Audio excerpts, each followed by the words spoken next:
నమస్తే, నేను Nalini. Welcome to story board. ఒకవైపు ఎల్నినో, మరొక వైపు యుద్ధం సామాన్యుల్ని భయపెడుతున్నాయి. ఇప్పటికే యుద్ధం దెబ్బకు కుదేలైన మధ్యతరగతికి పులి మీద పుట్రలా ఎల్నినో వచ్చిపడింది.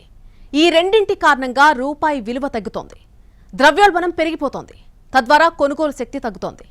ఏతావాత మధ్యతరగతికి రాబోయేది గడ్డు రోజులే అనే సంకేతాలు కనిపిస్తున్నాయి. అప్రమత్తంగా లేకపోతే చిక్కులు తప్పని దుస్థితి. అందుబాటులో ఉన్న వనరుల్ని, చేతిలో ఉన్న డబ్బును చాలా జాగ్రత్తగా వాడుకోవాల్సిన అవసరం ఉంది. ఇదే అంశంపై వాల్టి స్టోరీ బోర్డ్ చూద్దాం. ఇరాన్ యుద్ధం ఆగే ప్రసక్తే లేదని తేలిపోవడంతో నిరాశలో మునిగిన ప్రపంచానికి ఎల్నినో ప్రభావం ఏమాత్రం మింగుడు పడ్డం లేదు. ఇప్పటికే మన దేశంలో ఎల్నినో ప్రభావంతో సాగు విస్తీర్ణం గణనీయంగా తగ్గిపోయింది. గతంలో ఎన్నో సంక్షోభాల నుంచి దేశాన్ని బయటపడేసిన వ్యవసాయ రంగమే ఇప్పుడు ఎల్నినోతో సంక్షోభంలోకి వెళ్లేటువంటి దుస్థితి నెలకొనడంతో భవిష్యత్తు ప్రశ్నార్థకంగా మారుతోంది. ఏ ముహూర్తాన కరోనా వచ్చిందో గానీ అప్పటి నుంచి ప్రపంచం కష్టాల సుడిగుండంలో చిక్కుకుంది. కరోనా పూర్తిగా తగ్గుముఖం పట్టకముందే ఉక్రెయిన్ యుద్ధం మొదలైంది. అది కొనసాగుతూ ఉండగానే ఇరాన్ యుద్ధం వచ్చి పడింది. ఈ యుద్ధం ఆగినట్టే ఆగి మళ్లీ తీవ్ర రూపం తీసుకుంటున్న తరుణంలో ఎల్నినోతో మిగిలి ఉన్న కాస్త ఆశలు కూడా ఆవరయ్యే దుస్థితి వచ్చేసింది. ఓవైపు యుద్ధం, మరోవైపు ఎల్నినో ప్రభావంతో మధ్యతరగతికి మరిన్ని కష్టాలు తప్పవని తేలిపోయింది. యుద్ధం కారణంగా ఇంధన సరఫరా సమస్యలు వచ్చి ధరలు పెరిగి ద్రవ్యోల్బణం పెరిగింది. దీంతో ఆర్థిక సంక్షోభం వచ్చేసింది. కాకపోతే ఆర్థిక సమస్యలు వచ్చినా వ్యవసాయం బాగుంటే ఏదోలాగా నెట్టుకు రావచ్చనుకున్న సామాన్యుడి ఆశలపై ఎల్నినో నీళ్లు చల్లింది. ఇప్పుడు ఎల్నినో కారణంగా వర్షాభావంతో సాగు విస్తీర్ణం భారీగా తగ్గింది. కరోనా సమయం నుంచి ఊహించని పంటల దిగుబడులతో ఇతర దేశాలను ఉదారంగా ఆదుకున్నాక కూడా మనకు తిండి గింజలకు కొరత రాలేదు. కానీ ఇప్పుడు ఎల్నినో ఈ పరిస్థితిని రివర్స్ చేసే అవకాశాలు పుష్కలంగా ఉన్నాయి. వ్యవసాయం కుదేలై పంటల దిగుబడులు తగ్గితే ఆహార సమస్య వచ్చి అది ఆహార ద్రవ్యోల్బణానికి దారితీస్తుంది. అప్పుడు అటు ఆర్థికంగా చితికిపోయి ఇటు ఆహారం కూడా దొరకని పరిస్థితుల్లో సామాన్యులు మరింతగా విలవిల్లాడం ఖాయమనే అంచనాలు అందరినీ భయపెడుతున్నాయి. సరే, ఎక్కడ ఏ సంక్షోభం వచ్చినా సామాన్యుడే సమిధగా మారుతున్న వాస్తవం కూడా అందరికీ తెలిసిందే. కాబట్టే ఇప్పుడు ఒకదానిపై ఒకటిగా వచ్చి పడుతున్న సమస్యల ధాటికి దేశంలో మధ్యతరగతి ఏమైపోతుందనే ఆందోళన కనిపిస్తోంది. ఎందుకంటే ఆర్థిక సంస్కరణల తర్వాత దేశ అభివృద్ధి రథాన్ని ముందుకు లాగుతోంది మధ్యతరగతే. ఇప్పుడు అలాంటి మధ్యతరగతి నడ్డి విరిగే పరిస్థితులు ఒకదాని తర్వాత ఒకటిగా చాలా వేగంగా ఏర్పడుతూ ఉండడం దీర్ఘకాలిక సంక్షోభాలకు దారితీసే ప్రమాదం లేకపోలేదు. వర్షాలు లేక తీవ్ర ఇబ్బందులు పడుతున్న అన్నదాతలకు మున్ముందు మరిన్ని కష్టాలు తప్పేళ్లలేవు. ఇప్పటికే ఖరీఫ్ సాగును ప్రశ్నార్థకం చేసిన ఎల్నినో వచ్చే ఏడాది మార్చి దాకా ఉంటుందని, తద్వారా యాసంగి సాగును అది దెబ్బతీసే అవకాశాలున్నాయని శాస్త్రవేత్తలు హెచ్చరిస్తున్నారు. ఆగస్టులో బంగాళాఖాతంలో అల్పపీడనం ఏర్పడే అవకాశం ఉన్నా సెప్టెంబర్లో ఎల్నినో ప్రభావం తీవ్రంగా ఉంటుందని, ఇది డిసెంబర్ దాకా కొనసాగుతుందని వాతావరణ కేంద్రాలు చెప్పేస్తున్నాయి. జూన్లో మొదలైన ఎల్నినో ప్రభావం అక్టోబర్, నవంబర్, డిసెంబర్ నెలల్లో తీవ్రంగా ఉండనుందని, వచ్చే ఏడాది మార్చి దాకా కొనసాగుతుందని జాతీయ సముద్ర సమాచార సేవల కేంద్రం ఇన్కాయిస్ కూడా హెచ్చరించింది. సముద్ర ఉపరితల ఉష్ణోగ్రతలు పెరగడం వల్ల వర్షపాతం తగ్గుతుందని విశ్లేషించారు. ఫలితంగా ఎల్నినో ప్రభావం కారణంగా అక్టోబర్తో ప్రారంభమై జనవరి దాకా సాగే యాసంగి సాగు పనులు ప్రశ్నార్థకంగా మారాయని, రైతులు అప్రమత్తంగా ఉండాలని శాస్త్రవేత్తలు హెచ్చరించారు. అక్కడక్కడ అప్పుడప్పుడు భారీ వర్షాలు పడ్డా కూడా అవి ఈ సీజన్ మొత్తం పడే అవకాశం లేదని, అన్నదాతలు తొందరపడి నీటి అవసరం ఎక్కువ ఉండే పంటలు వేయొద్దని శాస్త్రవేత్తలు హెచ్చరించారు. ఎల్నినో ప్రభావంతో వర్షపాతం తగ్గి భూగర్భ జలాలు పడిపోతాయని, చెరువులు, కుంటలు, జలాశయాల్లో నీటి నిల్వలు తక్కువగా ఉన్నాయని, ఇలాంటి పరిస్థితుల్లో నీటి వినియోగం ఎక్కువగా ఉండే వరి, చెరకు లాంటి పంటలు సాగు చేయొద్దని రైతులకు సూచిస్తున్నారు. చిరుధాన్యాలు, నూనె గింజల వంటి ఆరుతడి పంటలు సాగు చేయడం మేలని సూచిస్తున్నారు. బోరుబావుల కింద కూడా వరి సాగు చేయొద్దని ఇప్పటికే శాస్త్రవేత్తలతో పాటు ప్రభుత్వాలు కూడా అన్నదాతల్ని అప్రమత్తం చేశాయి. కూరగాయల పంటలు వేయాలని సూచించాయి. ఎల్నినో ప్రభావం పట్టణ ప్రాంతాలపై కూడా పడుతుందని ఆర్థిక, సామాజిక అధ్యయనాల కేంద్రం బాంబు పేల్చింది. ప్రతి 2 నుంచి 7 ఏళ్లకు ఒకసారి సంభవించే ఎల్నినో భారీ వర్షాలు, కరువులు, ఉష్ణ ప్రకోపం వంటి వాటిని ప్రేరేపిస్తుంది. జూన్ నెలకు సంబంధించి దేశంలో మొత్తం రుతుపవన వర్షాల లోటు దాదాపు 40% నమోదైంది. మహారాష్ట్ర, గుజరాత్, తెలంగాణ వంటి అనేక ప్రాంతాలు 75 నుంచి 85% వరకు లోటును ఎదుర్కొంటున్నాయి. ఈ సంవత్సరం వర్షపాత లోటు 60% వరకు ఉంటుందని భారత వాతావరణ శాఖ అంచనా వేస్తోంది. ఈ లోటు దేశ వ్యవసాయ రంగాన్ని, భూగర్భ జల నిల్వలను, నదులను, నీటిపారుదలను తీవ్రంగా ప్రభావితం చేసే అవకాశం ఉంది. ప్రపంచవ్యాప్తంగా ఎన్నో దేశాల్లో 1875-77లో దారుణమైన కరువు సంభవించడానికి ఎల్ నినోయే కారణం. ఆ కరువు India, China, Egypt, Morocco, Ethiopia, దక్షిణాఫ్రికా, బ్రెజిల్, కొలంబియా, వెనుజువేలా దేశాలపై తీవ్ర ప్రభావం చూపి 5 కోట్ల కంటే ఎక్కువ మందిని బలిగొంది. భారత్లో అప్పుడు సుమారు 56 నుంచి 96 లక్షల మంది మరణించారు. ఇప్పుడు కూడా ఎల్ నినో కరువుకు దారితీస్తుందనే హెచ్చరికలు వెలువడుతున్నాయి. ఎల్ నినో మన దేశ ఆర్థిక వ్యవస్థకు గొడ్డలిపెట్టుగా పరిణమించింది. ఖరీఫ్ సాగు విస్తీర్ణం, ఆహార ధాన్యాల ఉత్పత్తి తగ్గి ధరలు విపరీతంగా పెరుగుతాయి. రిటైల్ ద్రవ్యోల్బణం, 2 వీలర్ల అమ్మకాలు, ట్రాక్టర్ల విక్రయాలు, ఖరీఫ్ నాట్లు, జలాశయాల నీటి నిల్వలు, అగ్రి ఉత్పత్తి, విద్యుత్ డిమాండ్, పరపతి వృద్ధిపై తీవ్ర ప్రభావం ఉంటుంది. సగటు వర్షపాతంలో -10.65 మేర లోటు నమోదవుతుంది. ఖరీఫ్ సాగు విస్తీర్ణం 1% తగ్గుతుంది. ఆహార ఉత్పత్తి 4% క్షీణిస్తుంది. ఆహార ద్రవ్యోల్బణం సగటున 60 బేసిస్ పాయింట్లు పెరుగుతుంది. ఎంఎస్ఎంఈలకు బ్యాంక్ లోన్లు దొరకడం కష్టమవుతుంది. దేశం మొత్తం స్థూల అదనపు విలువలో వ్యవసాయ రంగం వాటా 18%గా ఉంది. ఎల్ నినో సంవత్సరాల్లో అగ్రి జీవీఏ వృద్ధి దాదాపు ఆగిపోతుంది. జీవీఏ వృద్ధి రేటు 350 బేసిస్ పాయింట్లు తక్కువగా ఉంటుంది. గరిష్ట ఉష్ణోగ్రతలు 0.20 డిగ్రీలే పెరిగినప్పటికీ కరెంటుకు డిమాండ్ భారీగా పెరుగుతుంది. సాధారణంగా వర్షాకాలంలో తక్కువ ఖర్చుతో లభ్యమయ్యే జల విద్యుత్ ఉత్పత్తి గణనీయంగా పెరుగుతుంది. కానీ ఎల్ నినో కారణంగా ఇప్పుడు జల విద్యుత్తుకు అవకాశాలు లేకుండా పోయాయి. దీంతో అనివార్యంగా థర్మల్ విద్యుత్ ఉత్పత్తిని పెంచక తప్పదు. కానీ వానాకాలంలో బొగ్గును గనుల నుంచి వెలికి తీయడం కూడా కష్టం. అయినా సరే తప్పనిసరి పరిస్థితిలో ఇప్పుడు అన్ని క్షేత్రస్థాయి ఇబ్బందుల్ని ఎదుర్కొంటూ బొగ్గు వెలికి తీయక తప్పదు. అయితే ప్రస్తుతం బొగ్గు నిల్వలు విద్యుత్ ఉత్పత్తి కేంద్రాల్లో లేవు. దీంతో అధిక ధర పెట్టి ఇంధన ఎక్స్చేంజ్ నుంచి కరెంటు కొనాల్సిన పరిస్థితి. తద్వారా ఆ భారం మళ్లీ అంతిమంగా వినియోగదారులపై బదిలీ అవుతుంది. అప్పుడు సామాన్యులకు భారం తప్పదు. ఇలా ఎల్ నినో కారణంగా వచ్చే ప్రతి సమస్యను సామాన్యులు ప్రత్యక్షంగానో పరోక్షంగానో చవిచూడక తప్పదు. యుద్ధం గురించి ఎంత తక్కువ చెప్పుకుంటే అంత మంచిది. యుద్ధం తొలినాళ్లలోనే ఇంధన మంటలు ఎగిసిపడగా ఇప్పుడు ఆర్థిక సంక్షోభం అన్ని దేశాలని శరవేగంగా చుట్టేస్తోంది. యుద్ధంలో ఒక్కో రోజు గడిచే కొద్దీ భారత్ సహా అన్ని దేశాలకు సమస్యలు పెరుగుతున్నాయి అనేది కళ్ల ముందు కనిపిస్తున్న వాస్తవం. ఒక యుద్ధం 100 నష్టాలకు దారితీస్తోందని అంతర్జాతీయ నిపుణులు ఆందోళన వ్యక్తం చేస్తున్నారు. పశ్చిమాసియా యుద్ధం ప్రభావం భారత్లో 25 లక్షల మందిని పేదరికంలోకి నెట్టే ప్రమాదం ఉందని, మానవ పురోగతిపైన యుద్ధం ప్రభావం చూపనుందని ఐక్యరాజ్యసమితి అభివృద్ధి విభాగం తాజా నివేదిక వెల్లడించింది. యుద్ధం కారణంగా ఏషియా పసిఫిక్ అంతటా మానవ అభివృద్ధిపై తీవ్ర ప్రభావం పడనుందని తెలిపింది. ప్రధానంగా ఇంధన, రవాణా ఖర్చులు భారీగా పెరగడంతో అన్ని రకాల వస్తువుల ధరలు విపరీతంగా పెరగనున్నాయని పేర్కొంది. ఇది సాధారణ ప్రజల కొనుగోలు శక్తిని క్షీణించేలా చేస్తుందని నివేదిక తెలిపింది. ఆహార భద్రత సమస్యగా పరిణమించే అవకాశముందని, ప్రభుత్వాలపై ఆర్థిక భారం పెరగనుందని వివరించింది. ప్రస్తుతం దేశంలో 35.15 కోట్ల మంది పేదరికంలో ఉండగా సంక్షోభం కారణంగా ఈ సంఖ్య 35.40 కోట్లకు చేరుతుందని పేర్కొంది. హార్ముజ్ జలసంధిని మూసివేయడంతో రవాణా వ్యవస్థకు తీవ్ర విఘాతం ఏర్పడుందని, ఫలితంగా ఇంధనంతో పాటు ప్రాణాధార మందులపైన ఈ ప్రభావం పడిందని నివేదిక స్పష్టం చేసింది. భారత్లో వైద్య పరికరాలు, మందుల ధరలు 50% మేరకు పెరగనున్నాయని పేర్కొంది. ఇప్పటికే ఔషధాల ధరలు 10 నుంచి 15% పెరిగిన విషయాన్ని ప్రస్తావించింది. ప్రపంచవ్యాప్తంగా 88 లక్షల మంది ప్రజలపై యుద్ధ ప్రభావం ప్రత్యక్షంగా కనిపించనుందని వివరించింది. యుద్ధంతో ఏషియా పసిఫిక్ దేశాలు $299 బిలియన్ మేరకు ఆర్థికంగా నష్టపోతాయని యుఎన్డిపి తన ప్రాథమిక నివేదికలో పేర్కొంది. ఆ మాటకొస్తే ఇరాన్ యుద్ధం మొదలైన దగ్గర నుంచి అన్ని దేశాల్లోనూ నిరంతరాయంగా చమురు మంటలు ఎగిసిపడుతూనే ఉన్నాయి. పలు దేశాల్లో పెట్రోల్, గ్యాస్ సరఫరా సమస్యలున్నాయి. కొన్ని దేశాలు ఇటీవలే ఇంధన సమస్య నుంచి బయటపడతాయనుకుంటున్నా హర్ముజ్లో మళ్లీ నౌకలపై జరుగుతున్న దాడులు పరిస్థితిని మొదటికి తీసుకొచ్చేలా ఉన్నాయి. అటు అమెరికాకు, ఇటు ఇరాన్కు హర్ముజ్ దగ్గర నౌకలు ఈజీ టార్గెట్ అవుతున్న ఘటనలు ప్రపంచానికి సరఫరా సంక్షోభాన్ని కొనితెస్తున్నాయి. ఏతవాత ప్రపంచ ఇంధన ఆయువు పట్టైన హర్ముజ్ ఫ్రీ అయితే కానీ ప్రపంచం సమస్యలు ఎప్పటికీ తీరుతాయనే అంచనా కూడా వేయలేమనే అభిప్రాయాలున్నాయి. యుద్ధంతో ప్రపంచ ఆర్థిక వ్యవస్థ కుదేలైపోయింది. ద్రవ్యోల్బణం విపరీతంగా పెరుగుతోంది. సామాన్యుడి బతుకు దుర్భరంగా మారింది. వ్యాపార, వాణిజ్య రంగాల గురించి చెప్పనక్కర్లేదు. అంతెందుకు, అసలు ఏ రంగము కుదురుగా లేదు. ఎవరికి వారు ప్రాణాలు అరచేతిలో పెట్టుకుని బతకాల్సిన దుస్థితి వచ్చేసింది. ఇరాన్ యుద్ధ ప్రభావం కేవలం అమెరికా, ఇరాన్లకే పరిమితం కాలేదు. ప్రపంచ బ్యాంక్ ఈ ఏడాది అంతర్జాతీయ ఆర్థిక వృద్ధి రేటు అంచనాను కోవిడ్ కాలం తర్వాత అత్యంత కనిష్టంగా 2.5% తగ్గించింది. మధ్యప్రాచ్య దేశాల జీడీపీ వృద్ధి రేటు 4.5% నుండి 1.3% పడిపోయింది. వ్యవసాయానికి కీలకమైన ఎరువుల ధరలు ఏకంగా 47% పెరిగాయి. భారతదేశంలో కూడా దీని ప్రభావం స్పష్టంగా కనిపించింది.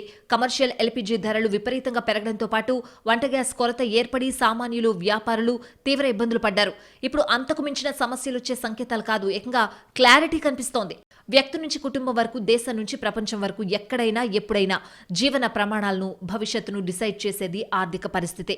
ఆర్థిక స్థితిగతులు బాగున్న దేశాలే ఎప్పుడైనా ముందంజ వేస్తాయి. ప్రపంచం కూడా ఎలాంటి కుదుపులు లేకుండా పురోగమిస్తుంది. గతంలో ఓ దేశంలో ఆర్థిక పరిస్థితి బాగలేకపోతే ఆ దేశం మాత్రమే ప్రభావితమయ్యేది. కానీ ప్రపంచీకరణ తర్వాత ఏ దేశంలో ఏం జరిగినా ఆ ప్రభావం అందరి మీద ఉంటోంది. ఈ విషయాన్ని ఇరాన్ యుద్ధం కళ్లకు కట్టినట్లుగా అందరికీ చూపించింది. యుద్ధం, ఎల్ నినో తరుణంలో ప్రపంచ ఆర్థిక పరిస్థితులు ఎప్పుడు ఎలా మారతాయో ఎవరికీ అర్థం కావడం లేదు. స్టాక్ మార్కెట్లు, కరెన్సీ విలువలు కూడా ఊగిసలాడుతున్నాయి. ఒక్క మాటలో చెప్పాలంటే ఆధునిక ప్రపంచ అభివృద్ధికి సూచికలుగా పేర్కొనే గణాంకాలేవి నిలకడగా ఉండడం లేదు. అలాగని ఇలా ఉన్నాయనో అలా ఉన్నాయనో కూడా తేల్చి చెప్పలేని అయోమయం సర్వత్రా కనిపిస్తోంది. మామూలుగా వచ్చే ఆర్థిక సమస్యల్ని కాచుకోవడమే కష్టం. ఇక ఆర్థికంగా అయోమయ పరిస్థితుల్లో వచ్చే ఆర్థిక సంక్షోభాన్ని ఎదుర్కోవడం సంగతి పక్కన పెడితే తట్టుకోవడం అంత తేలిక కాదు. ఇప్పటికే ప్రభుత్వాలు చేతులెత్తేసే పరిస్థితులు కనిపిస్తున్నాయి. ఇక సామాన్యుల తలపై కూడా మోయలేనంత భారం పడ్డం ఖాయమనే సంకేతాలు ఇప్పటికే వచ్చేశాయి. దీంతో పలు దేశాల్లో ప్రభుత్వాలు తమ ప్రజలకు పొదుపు చర్యలు తీసుకోవాలని సూచిస్తున్నాయి. అంతకుమించి మేం కూడా చేయగలిగిందేవీ లేదని, ప్రభుత్వం ఏదో చేస్తుందనే భ్రమలు పెట్టుకోవద్దని కుండబద్దలు కొట్టేస్తున్నాయి. ఎందుకంటే సమస్య తమ పరిధి దాటిపోయిందని దాదాపుగా ప్రభుత్వాలన్నింటికీ అర్థమైంది. ఇంకా ప్రజల్ని మభ్యపెడితే రాబోయే గడ్డు రోజుల్లో తమపై జాలిపడేవారు కూడా ఎవరూ ఉండరనే నగ్న సత్యం తేటతెల్లమైంది. అందుకే సాధారణంగా ఏ కష్టం వచ్చినా మేమున్నాం, మిమ్మల్ని ఆదుకుంటాం అనే రొటీన్ డైలాగ్ ఇప్పుడు ప్రభుత్వాల నుంచి రావడం లేదు. అలాగే ఎప్పుడు నిపుణులు, ఆర్థికవేత్తల నోటి నుంచి వచ్చే సలహాలు, సూచనలు ఇప్పుడు సాక్షాత్తు ప్రభుత్వాధినేతల నోటి నుంచి రావాల్సిన అగత్యం ఏర్పడింది. నిజానికి అంతా బాగున్నప్పుడు ఇలాంటి సలహాలు, సూచనలు పాటించుంటే బాగుండేదనే అభిప్రాయాలున్నా ప్రస్తుత సంక్షోభ కాలంలో అయినా తక్షణ కర్తవ్యమేంటో ప్రభుత్వాల స్థాయిలో ప్రజలకు బోధపరచడం అనేది ఆహ్వానించదగ్గ పరిణామమే అంటున్నారు ఆర్థికవేత్తలు. ఓ పక్క యుద్ధం, నష్టం అంచనాలు కూడా వేయలేని దుర్భర పరిస్థితి. మరోవైపు ఎల్ నినోతో దారితీసే సమస్యల తీవ్రత ఏ స్థాయిలో ఉంటుందో చెప్పలేని దైన్యం. ఇలాంటి స్థితిలో జాగ్రత్తలు పాటించడం మినహా ప్రభుత్వాల దగ్గర నుంచి సామాన్యుల దాకా ఎవరూ చేసేదేవీ లేదంటున్నారు నిపుణులు. ఇక్కడ మరో కీలక విషయం కూడా ఉంది. సాధారణంగా ఏ సంక్షోభం వచ్చినా అది చూచాయిగా ఎంతకాలం ఉంటుందో అంచనాలు వేసేవారు. కానీ ఈసారి వచ్చిన సంక్షోభం కాలపరిమితి ఎంతో ఎవరూ చెప్పలేకపోతున్నారు. అంటే పరిస్థితి ఎంత క్లిష్టంగా ఉంటుందో తెలిసిపోతూనే ఉంది. ఇంకా కళ్ళు తెరవకపోతే చివరకు మిగిలేది వినాశనమే అనే అభిప్రాయాలు వస్తున్నాయి. మధ్యతరగతి కష్టాలు చుట్టుముడుతున్నాయని నిర్ధారణ అయిపోయింది. ఇక ఇప్పుడు మంచి రోజుల కోసం ఎదురుచూస్తే పనికిరాదు. రాబోయే చెడ్డ రోజుల కోసం సిద్ధం కావాల్సిందే. అందుబాటులో ఉన్న వనరుల్ని జాగ్రత్తగా వినియోగించుకోవాలి. చేతిలో ఉన్న డబ్బును ఖర్చు చేసే విషయంలో ఖచ్చితంగా పొదుపు పాటించాలి. గతంలో ఎన్నోసార్లు ఈ పొదుపు మంత్రమే దేశాన్ని కష్టాల నుంచి బయటపడేసిందని ఇప్పటికైనా గుర్తించాలి. ప్రభుత్వాల దగ్గర నుంచి ప్రజల దాకా అందరూ పొదుపు మంత్రం పఠించి అనవసర ఖర్చులు తగ్గించుకుంటే ఫలితం ఉంటుందనే అభిప్రాయాలున్నాయి. మొదటే దేశంలో సామాన్యుల ఆదాయం బాగా తగ్గిపోయింది. దేశ పురోగతికి కీలకమైన సేవల రంగం ఇప్పుడు బిత్తర చూపులు చూస్తోంది. దీంతో ప్రజల కొనుగోలు శక్తి తీవ్రంగా పడిపోయింది. దేశంలో 50 నుంచి 60% ఉద్యోగాలు సేవల రంగంలో ఉండడమే దీనికి కారణమని ప్రత్యేకంగా చెప్పనక్కర్లేదు. పోయిన ఉద్యోగాలు పోగా ఉన్న ఉద్యోగాలు కూడా ఎంతకాలం ఉంటాయో తెలియని దుస్థితి ఉంది. ఉన్న ఉద్యోగాల్లో పేరుకి ఉన్న ఉద్యోగాలు, నిజంగా వేతనం వచ్చే ఉద్యోగాల్ని విడదీసి చూడాల్సినంతగా పరిస్థితులు దిగజారాయి. దేశంలో చాలా కుటుంబాలు పైన పటారం లోన లొటారం అన్నట్లుగా నెట్టుకొస్తున్నాయి. కడుపు చించుకుంటే కాళ్ల మీద పడుతుందన్న చందంగా కన్నీళ్లను కడుపులోనే దిగమింగుకుంటున్నాయి. ఈ ప్రభావం రియల్ ఎస్టేట్ రంగంపై నేరుగానే పడింది. దీంతో కొన్నేళ్లుగా రియల్ ఎస్టేట్లో స్తబ్దత రాజ్యమేలుతోంది. అన్ని మెట్రో నగరాల్లోనూ లావాదేవీల్లో కదలిక లేదంటే అతిశయోక్తి కాదు. అసలు ప్రపంచ వ్యాప్తంగానూ రియల్ ఎస్టేట్ పడుకుంది. అన్నింటికి మించి డిస్కౌంట్ అంటే పరుగులు తీసే మనస్తత్వం ఉన్న భారతీయులు కేంద్రం జీఎస్టీ తగ్గించినా ఆశించినట్టుగా కొనుగోళ్ల జోలికి పోవడం లేదంటే అంతకు మించి ఆర్థిక దుస్థితికి వేరే నిదర్శనం కావాలా అనే ప్రశ్నలు వస్తున్నాయి. జీఎస్టీ తగ్గింపు అమల్లోకి వచ్చిన రోజు మాత్రమే కాస్త వాహన కొనుగోళ్లలో ఊపు కనిపించింది. అదే ఊపు కంటిన్యూ అవుతుందని సంబరపడ్డ డీలర్లకు చివరకు నిరాశ మిగిలింది. రెండో రోజు నుంచి షరా మామూలే అన్నట్లుగా ఉంది పరిస్థితి. కేంద్రం కూడా పైకి చెప్పడం లేదు, కానీ ఆశించిన రీతిలో కొనుగోళ్లు జరగకపోవడంపై అంతర్గతంగా ఆరా తీస్తోంది.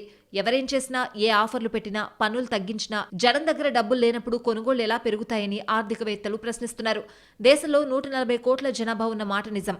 అంత మాత్రాన అందరికీ ఆదాయం లేదు. ఆదాయార్జన పరుల సంపాదన కూడా ఒకే రకంగా లేదు. దేశంలో 10% మంది దగ్గరే 90% సంపద పోగుపడిందని కొన్నేళ్లుగా ఆర్థికవేత్తలు మొత్తుకుంటున్నారు.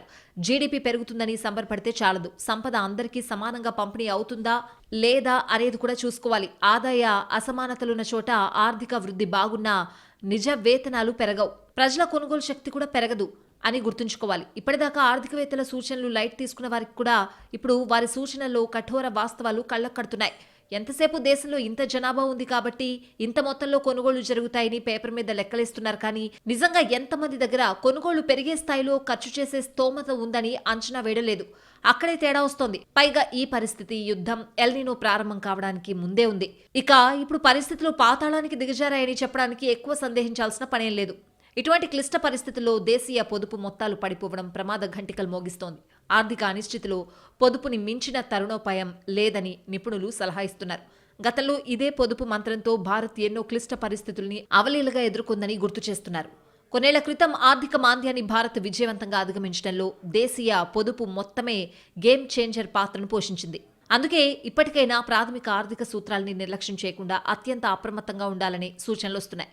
భారత్లో పాశ్చాత్య పోకడలు ఎప్పటినుంచో పెరిగాయి, కానీ కొన్నేళ్లుగా ఆర్థిక సూత్రాల్లోనూ ఈ పాశ్చాత్య ప్రభావం విపరీతంగా కనిపిస్తోంది. అందుకే మనకు మాత్రమే సొంతమైన పొదుపు మంత్రాల్ని గాలి కొదిలేసి కార్డులు గీకేసి బిల్లులు ఎగ్గొట్టి జల్సాలు చేసే జనాభా శాతం పెరుగుతోంది. మొక్కై వంగంది మానై వంగునా అంటారు. నిజానికి ఈ పోకడ్ను మొదట్లోనే ఆర్బీఐ గుర్తించిన బ్యాంకులకు సూచనలతో సరిపెట్టింది, అంతేకాని నిర్దిష్ట కార్యాచరణకు పూనుకోలేదు. దీంతో ఇప్పుడు వ్యక్తిగత విభాగంలో పారు బాకీలు బాగా పెరిగిపోయే దుస్థితి వచ్చేసింది.